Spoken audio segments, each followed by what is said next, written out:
The triple header continues after Imola, and after that good race, what do we have next?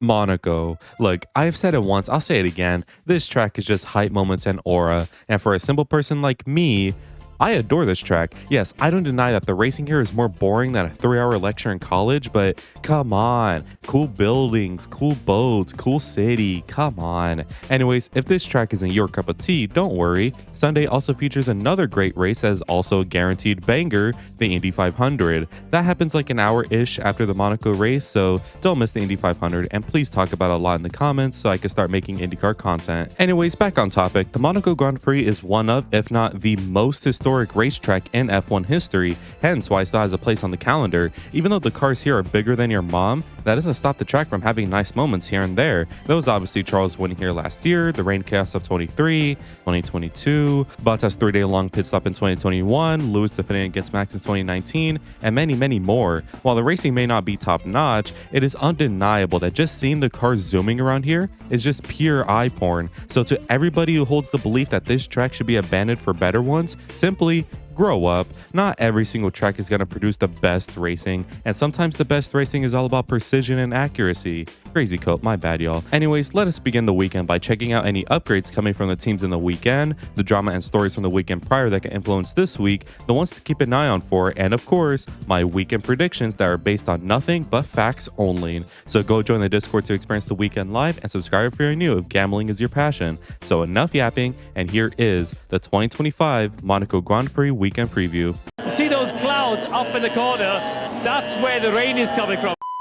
So as always, we have the upgrades first, and considering Imola was the first European race and Monaco is 1 week after, which, if you couldn't tell, is filled with walls and opportunity to crash, not many teams are going to bring car-altering packages. The only upgrades we can expect are either heavy downforce ones or minor parts that just improve the car but doesn't change it. However, more likely, parts here will just be track specifics that optimize the car for this track only. And as always, remember that this is just speculation, not concrete proof, so there could be no upgrades for a team I mentioned, or a sneaky team could bring upgrades and I just failed to bring them up. Anyways, let us begin with Sauber, who need to do something ASAP. In Imola, they were close to scoring points but fell short, not due to driver diff but car diff. Hulkenberg was so close to the points and was on fresher tires, but failed to score thanks to the supreme tractor beneath him. Thankfully for them, it is Monaco, so if they somehow qualify in the top 10, they don't need to worry about being overtaken, but who knows, it is the Sauber tractor. So I would imagine minor parts and track specifics are coming here for them in the hopes that they can finally score some more points. Next up, I have Alpine here, who despite their good one-lap pace with Gasly, have horrendous race pace, so I'm willing to bet a new upgrade package for them can come here to inch them that bit further so they can actually qualify good and race good. Their car's main issue just seems to be boatiness, which in qualifying it's fine because you could be aggressive, but in the race it just kills tires if you're that aggressive, hence why Pierre always bogs down. Or you could just fuck off into the gravel too. And in terms of Colapinto, good luck to him. Besides F2, this is going to be the first time he will be here in Monaco, and I don't know, man. I'm expecting not only mid, but another crash from him, unless Alpine do bring upgrades here like I said, so let us hope that is the case. Next up is Haas, who desperately need pace. Williams have dropped them for good, and now they're under threat from Aston, who finally have a car that can drive, so Haas need to find a solution immediately. I got a feel for Esteban and Ollie because they have been performing really nice so far. Ollie has been overtaking beautifully, and Esteban has been managing races to a T. Their only downfall has been their car. I said it last video, but their car is bipolar, and bipolar cars never lead to any good. You need your car to be only good. So while I think proper upgrades are coming for Spain, lots of track specifics should come here to make sure they can at least be in the top 10 and score some points. Now for the top dogs, and I start with Ferrari. Look man, all of my upgrade portions are always based on rumors, except this one.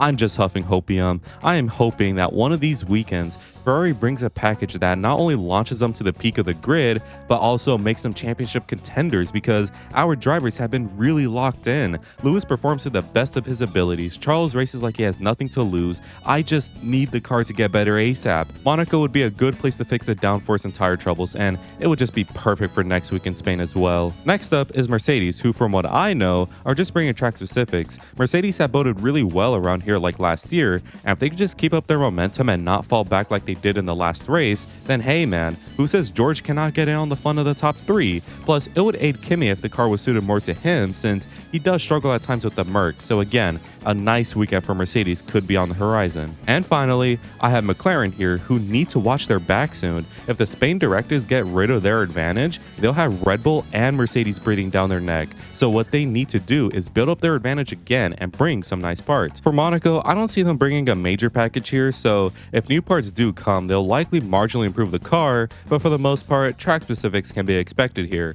If last year is anything to go by, McLaren should be dominant, so let us see how things unfold for them. Now for the drama from the weekend, and I start with the drama with Yuki and Colapinto. You might say, what drama? And yeah, exactly. I don't know how this started, but it did. And it's a shame Colapinto's name is attached to this because he didn't really do anything bad. It was some of his fans. Yuki posted on Instagram, and in the comments were Argentinian fans commentating racist things under it for the love of the game, I guess. Now, it is key I mentioned this. Colapinto did not incite this, and he spoke out against this. So again, a shame his name is attached to this and that not all Argentinian fans are like this. The quote-unquote fans that made these comments to Yuki are just snobby losers who spread hate for no reason other than pleasure, and the best thing we could do is just not pay any attention to losers like these. So again, a shame this has happened in F1, and if IndyCar and Canapino is anything to go by, let us hope this is the last time this happens in F1 and for any other driver. Next up are the rules of racing being discussed in the sport yet again. So in case you didn't watch Imola last week, Charles and Albon were fighting for 4th position, and with Alex on fresher rubber,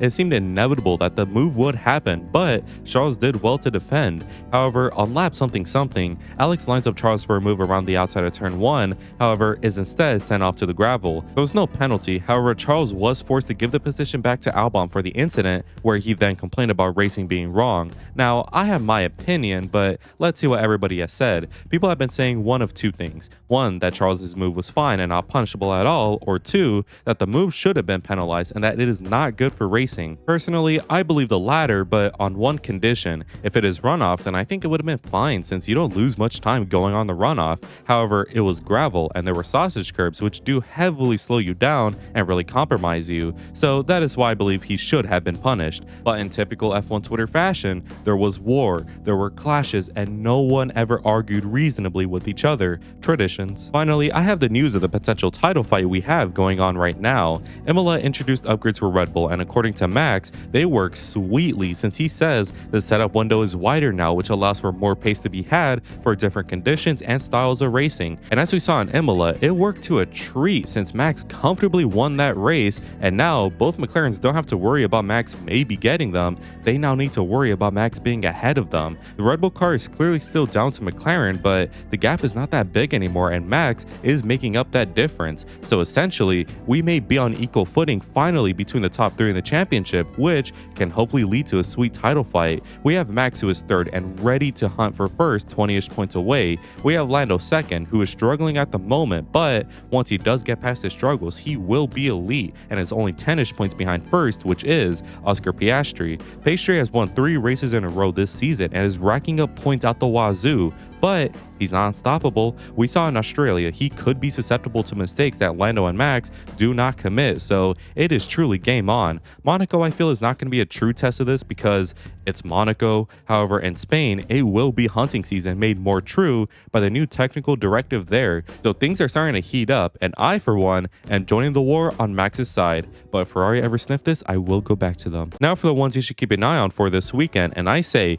keep your eye on Charles Leclerc. No, this isn't Ferrari delusion. I'm saying this because even in mid-years like 2021, Charles got pole and was very, very fast. So in a mid-year like this one, you know what I think? Leclerc will start the season off for Ferrari with a brilliant result. So with all of that said and done, it is predictions time for the Monaco weekend. As always, it must be said that we will predict 3 things: the top 5 in the quali, the top 5 in the race, and a random prediction from any session. It should also be known that these predictions are based on nothing but pure vibes, so bear with me. Again, thankfully no sprints this weekend, which means we begin with the qualifying predictions, and I predict that the top 5 on Saturday, starting with 5th, will be Pierre Gasly, and 4th will be Max Verstappen, and 3rd will be Lando Norris, and 2nd will be Oscar Piastri, and for pole position I have Charles Leclerc by 1/100th of a second.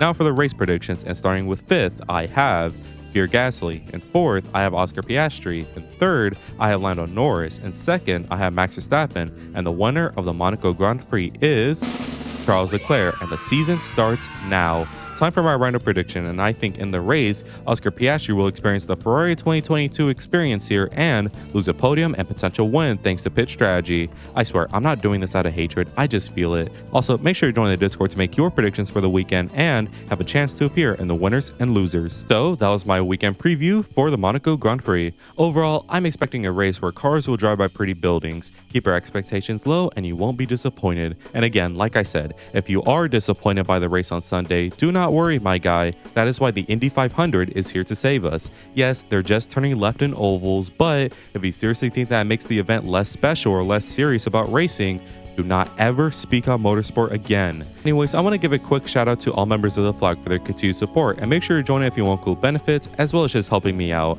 Anyways, if you enjoyed today's video, make sure to leave a like and subscribe since it really helps me out. Make sure to let me know in the comments what your predictions are. And as always, have an amazing day. Good weather for the duck.